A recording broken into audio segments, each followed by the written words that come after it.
നമസ്കാരം. ബ്ലാസ്റ്റ് കിഡിലം പടം നിർബന്ധമായിട്ടും തിയേറ്ററിൽ കണ്ടിരിക്കേണ്ട ആക്ഷൻ എന്റർടൈനർ. ആക്ഷൻ സിനിമകൾ ഇഷ്ടമാണെങ്കിൽ ഒരു കാരണവശാലും തിയേറ്ററിൽ മിസ്സാക്കേണ്ട അന്യായ ലെവൽ പരിപാടിയാണ്. സുഭാഷ് കെ രാജാണ് ചിത്രം തിരക്കഥ എഴുതി സംവിധാനം ചെയ്തിരിക്കുന്നത്. അമ്മാതിരി ഒരു അന്യായ ലെവൽ പരിപാടി തന്നെയാണ് നിങ്ങൾ എടുത്തു വെച്ചിരിക്കുന്നത്. ഫിനിക്സ് പ്രഭുവാണ് ഇതിന്റെ ആക്ഷൻസ് ചെയ്തിരിക്കുന്നത്. ഈ സിനിമയുടെ ഏറ്റവും വലിയ ഹൈലൈറ്റ് എന്ന് പറയുന്നത് ഇതിലെ ആക്ഷൻ സീക്വൻസുകളാണ്. കാരണം നമ്മൾക്ക് സ്ക്രീനിലേക്ക് നോക്കുമ്പോൾ അടി പൊട്ടണമെന്ന് തോന്നുമല്ല, ആ മൊമെന്റിൽ അടി പൊട്ടുകയും അതുപോലെ തന്നെ ആ ആക്ഷൻ സീൻ നമ്മളെ ഇങ്ങനെ ത്രില്ലടിപ്പിക്കുകയും ചെയ്യും. അങ്ങനെയുള്ള ഒരുപാട് ആക്ഷൻ ഫ്ലിക്കുകൾ ഈ സിനിമയിൽ ഉടനീളമുണ്ട്. കാരണം ഈ സിനിമ പറയുന്നത് ഒരു കരാട്ടെ ഫാമിലിയുടെ കഥയാണ്. അച്ഛനും അമ്മയും ചിറ്റപ്പനും മകളും എല്ലാവരും കരാട്ടയിൽ അഗ്രഗണ്യന്മാരാണ്. അതിനാൽ തന്നെ ആക്ഷൻ ഒരു പഞ്ഞവുമില്ല. പക്ഷെ അങ്ങനെ വെറുതെ ആക്ഷൻസ് കാണിക്കുകയല്ല, കൃത്യമായിട്ട് സീൻസ് ഡെവലപ്പ് ചെയ്ത് അതിനുള്ള സിറ്റുവേഷൻസ് ഡെവലപ്പ് ചെയ്ത് നമ്മളെ നല്ലപോലെ കണക്ട് ചെയ്തുകൊണ്ടാണ് ആക്ഷൻ സീക്വൻസുകൾ വരുന്നത്. ഓവർ ദ ടോപ്പ് പരിപാടിയൊന്നും നമുക്ക് ഫീൽ ചെയ്യത്തേയില്ല. പ്യുവർ പക്കായിട്ട് കൊറിയോഗ്രാഫ് ചെയ്തിട്ടുള്ള ആക്ഷൻ സീക്വൻസുകളാണ്. കാരണം കരാട്ടയുടെ ഒരു ലൈനിലാണ് ഇതിന്റെ ആക്ഷൻസ് പോകുന്നത്. അതുകൊണ്ട് തന്നെ നമുക്ക് കാണുമ്പോഴും അത് ചെയ്യുന്ന ആൾക്കാർ അത് അറിഞ്ഞ് ചെയ്യുന്ന പോലെ തന്നെ ഫീൽ ചെയ്യണമല്ലോ. അത് ആ രീതിയിൽ തന്നെയാണ് ചെയ്തിട്ടുള്ളത്.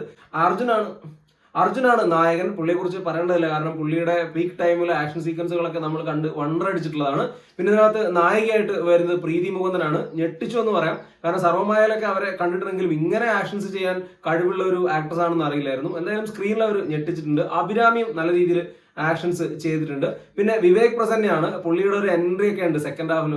കിടിലം അന്യ ലെവൽ പരിപാടി തന്നെയാണ് എല്ലാവരും ചെയ്തിട്ടുള്ളത്. ഈ സിനിമ കാണാൻ ഡെഫിനറ്റ്ലി നിങ്ങൾ തെരഞ്ഞെടുക്കേണ്ടത് ഒരു വലിയ തിയേറ്ററാണ്. അതുപോലെ തന്നെ പറ്റുമെങ്കിൽ ഒരു മാക്സിമം ക്രൗഡൊക്കെ ഉള്ള ഷോസ് തന്നെ എടുക്കുക. അങ്ങനത്തെ ഒരു പടമാണിത്. ഏതാണ്ട് 2 മണിക്കൂർ 25 മിനിറ്റോളം ലെങ്ത്തുള്ള ഒരു സിനിമയാണ്. പക്ഷെ ഒരു നിമിഷം പോലും ബോറടിപ്പിക്കില്ല. അത്രയേറെ വേഗതയിലാണ് കഥ മുന്നോട്ട് പോകുന്നത്. അങ്ങനെയുള്ള ഒരു കഥയിലേക്ക് കിഡിലനായിട്ടുള്ള ആക്ഷൻ ഫ്ലിക്കുകളും കൂടെ കൊണ്ടുവരികയാണ്. ഇതിലെ ആക്ഷൻ സീക്വൻസുകൾ നോക്കിയാൽ ഓൾമോസ്റ്റ് എല്ലാ ആക്ഷൻ സീക്വൻസുകളും ഇൻഡോർ ആണ്. ഒരു വീടിനുള്ളിലാണ് ഇതിലെ മെയിൻ ആക്ഷൻ സീക്വൻസുകൾ വരുന്നത്. അതൊക്കെ പക്ഷെ പക്ക രോമാഞ്ചം ലെവൽ തന്നെയാണ് എടുത്തു വെച്ചിട്ടുള്ളത്. നമുക്ക് ഒരു ഇൻഡോർ ഫൈറ്റ് വരുമ്പോഴൊക്കെ ഒരു വലിയ സ്പേസും കാര്യങ്ങളൊന്നും ഇല്ലെങ്കിൽ നമുക്ക് ചിലപ്പം ചില മടുപ്പുളവാക്കും. കാരണം നല്ല ലെങ്ത് ഉള്ള ആക്ഷൻ സീക്വൻസുകളാണ്. പക്ഷെ ഇവിടെ അതില്ല. ഇവിടെ അത് വളരെ പെർഫെക്റ്റ് ആയിട്ട് തന്നെ ഡീൽ ചെയ്തിട്ടുണ്ട്. അതിനാൽ തന്നെ സിനിമ ഉടനീളം ഈ ആക്ഷൻ സീക്വൻസുകൾ വരാനായിട്ട് നമ്മൾ കാത്തിരിക്കും. കാരണം ഓരോ ആക്ഷൻ സീക്വൻസുകളും അത്ര പെർഫെക്റ്റ് ആണ്. അപ്പൊ ഈ സിനിമയ്ക്കകത്ത് മറ്റ് ഡയലോഗുകൾക്കോ കാര്യങ്ങൾക്കോ ഒന്നും അല്ല വെയിറ്റ് ചെയ്യണത്, അടുത്ത ആക്ഷൻ സീക്വൻസ് എപ്പോഴായിരിക്കും എന്നുള്ള അങ്ങനെ ഒരു കാത്തിരിപ്പ് ഈ സിനിമയിൽ പല സീക്വൻസുകളും പേഴ്സണലി ഉണ്ടായിരുന്നു. അർജുനൊക്കെ എത്ര പെർഫെക്റ്റ് ആയിട്ടാണ് ഈ ഒരു പ്രായത്തിലും ആക്ഷൻ സീക്വൻസുകൾ ചെയ്തു വെച്ചിട്ടുള്ളതെന്നാണ് വണ്ടർ അടിച്ചു പോകും. കാരണം നമ്മൾക്കിത് കാണുന്ന സമയത്ത് കയർ കെട്ടി വലിക്കലും പരിപാടി ഒന്നും അങ്ങനെ നമുക്ക് ഫീൽ ചെയ്യത്തേ ഇല്ല. ഭയങ്കര ജെന്യൂൻ ആയിട്ടുള്ള ആക്ഷൻ സീക്വൻസുകൾ. അത് കൊറിയോഗ്രാഫ് ചെയ്തതിൽ ഫിനിക്സ് പ്രഭു വലിയ കയ്യടി അർഹിക്കുന്നുണ്ട്. രവി ബാസനാണ് ഇതിന്റെ സ്കോറും കാര്യങ്ങളൊക്കെ ചെയ്തിട്ടുണ്ട്. പിന്നെ പറയണ്ടല്ലോ, അന്യായ ലെവലിൽ തന്നെ പുള്ളിയും ചെയ്തു വെച്ചിട്ടുണ്ട്. അങ്ങനെ എല്ലാം തികഞ്ഞൊരു എന്റർടൈനർ ആണ്. ഒരു കാരണവശാലും തിയേറ്ററിൽ മിസ്സാക്കാൻ പാടില്ലാത്തൊരു സിനിമ എന്ന് അടിവരയിട്ട് പറയാം. അതുപോലെ തന്നെ സിനിമാറ്റോഗ്രാഫി, മറ്റ് ടെക്നിക്കൽ ഡിപ്പാർട്ട്മെന്റ് എല്ലാം ഗംഭീരമാണ്.